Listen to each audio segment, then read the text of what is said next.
ពីអ្នកអាយុ5ឆ្នាំនិង14ខែដែលមានឪពុកម្ដាយជាជនជាតិខ្មែរបានស្លាប់ក្រោយត្រូវរថយន្តបុកខណៈដែលកំពុងដើរឆ្លងផ្លូវជាមួយម្ដាយនៅទីក្រុងស៊ីដនីប្រទេសអូស្ត្រាលីសោកនាដកម្មនេះកើតឡើងបន្ទាប់ពីម្ដាយទៅទទួលកូនស្រីចេញពីសាលាមត្តេយ្យដែលកុមារីរូបនោះទៅទទួលបានរង្វាន់មួយផងយោងតាមសារព័ត៌មាន7 News របស់អូស្ត្រាលីហេតុការណ៍នេះកើតឡើងនៅរសៀលថ្ងៃទី17ខែមិថុនាឆ្នាំ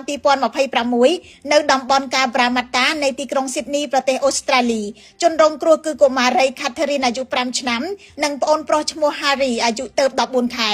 បើតាមការរៀបរាប់របស់អ្នកស្រីសុករាមជាម្ដាយអ្នកស្រីទៅទទួលកូនស្រីចេញពីសាលាមត្តេយ្យពេលនោះកុមារី Catherine កំពុងតែរីករាយចង់ត្រឡប់ទៅផ្ទះវិញក្រោយបានរង្វាន់ពីសាលាប៉ុន្តែខណៈអ្នកស្រីកំពុងដើរឆ្លងផ្លូវដោយរុញរទេះដែលមានកូនប្រុសតូចអង្គុយនៅក្នុងនោះនិងដឹកដៃកូនស្រីនៅក្បែរនោះរថយន្តមួយបានបុកចំពួកគេសាក្សីនៅកន្លែងកើតហេតុបានរត់ទៅជួយទាញកុមារម្នាក់ចេញពីក្រោមរថយន្តហើយព្យាយាមធ្វើចលនាបេះដូងសង្គ្រោះជីវិតក្រុមសង្គ្រោះបន្ទាន់បានបញ្ជូនកុមារទាំងពីរទៅកាន់មន្ទីរពេទ្យកុមារ Westmead ប៉ុន្តែដោយសាររបួសធ្ងន់ពេកពួកគេមិនអាចសង្គ្រោះបានឡើយក្នុងបទសម្ភាសន៍ជាមួយ7 News នៅមុខផ្ទះរបស់ខ្លួនអ្នកស្រីសុករាមជាម្ដាយរបស់កុមាររងគ្រោះបាននិយាយទាំងទឹកភ្នែកថាអ្នកស្រីនៅតែមិនអាចជឿបានទេថាកូនទាំងពីរបានចាក់ចេញពីអ្នកស្រីរហូតអ្នកស្រីសង្ឃឹមថារថយន្តនោះបុកអ្នកស្រីវិញមិនមែនបុកកូនរបស់អ្នកស្រីទេ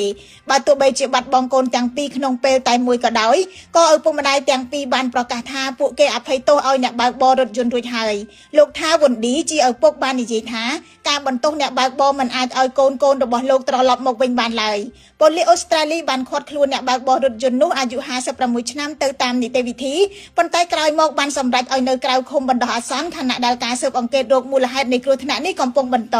នេះបើយោងទៅតាម7 News Today សូមចូលរួមរំលែកទុក្ខដ៏សែនក្រៀមក្រំជាមួយក្រុមគ្រួសារនៃកុមារទាំងពីរនិងសូមឲ្យវិញ្ញាណក្ខន្ធកុមារទាំងពីរបានទៅកាន់សុគតិភពខ្ញុំរស់សុធាពី News Today NTTV